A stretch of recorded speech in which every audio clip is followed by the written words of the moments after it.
오늘 말씀 제목은 사람에서 하나님께로 땅에서 하늘로 라는 제목으로 하나님 말씀을 전하겠습니다. 사람들은 다른 사람들에게 보이는 것을 신경 쓰고 나를 어떻게 평가하는지에 대해서 고민하며 인정받기를 추구하며 살아갑니다.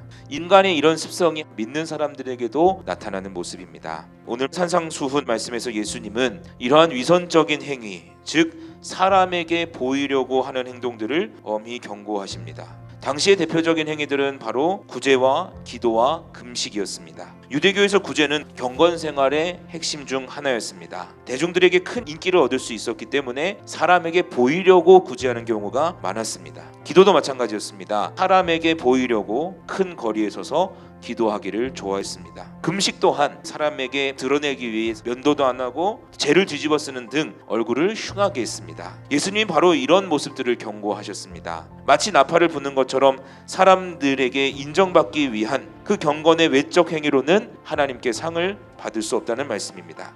예수님이 가르치시는 정신은 바로 은밀함입니다. 구제와 기도와 금식을 마치 오른손이 하는 것을 왼손이 모르는 것 같이 할 정도로 은밀하게 행하라라고 말씀하셨습니다.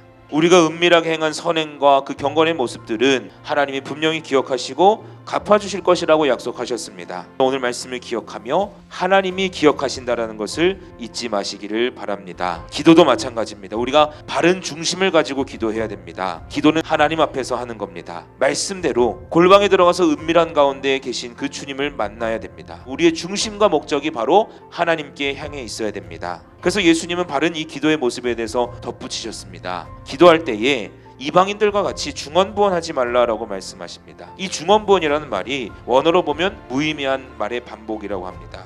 유대교도 쉐마, 카디시 같은 고정 기도문이 있어서 매일 반복해서 시간을 채우게 했습니다. 예수님이 이러한 모습을 경고하셨던 겁니다. 같은 기도의 제목을 반복해서 기도하지 말라라는 뜻이 아닙니다. 기도를 하지만 간절함이 없는 기도, 그저 시간을 채우는 기도, 목적과 중심이 다른 것에 향해 있는 기도를 금하셨습니다.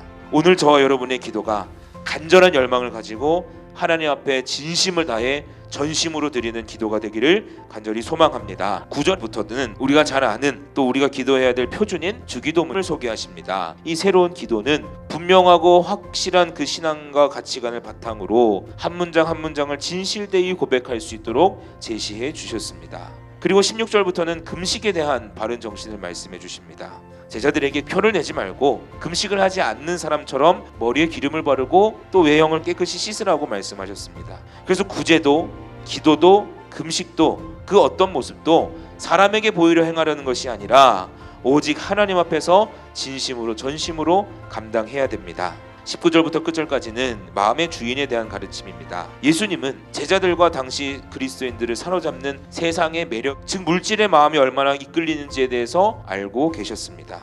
그렇기에 그 마음을 하나님께로 또 천국으로 돌리라고 말씀하셨습니다. 자기만을 위해서 또 현세의 일만을 위해서 물질을 사용하는 것이 부질없다라는 말씀이죠.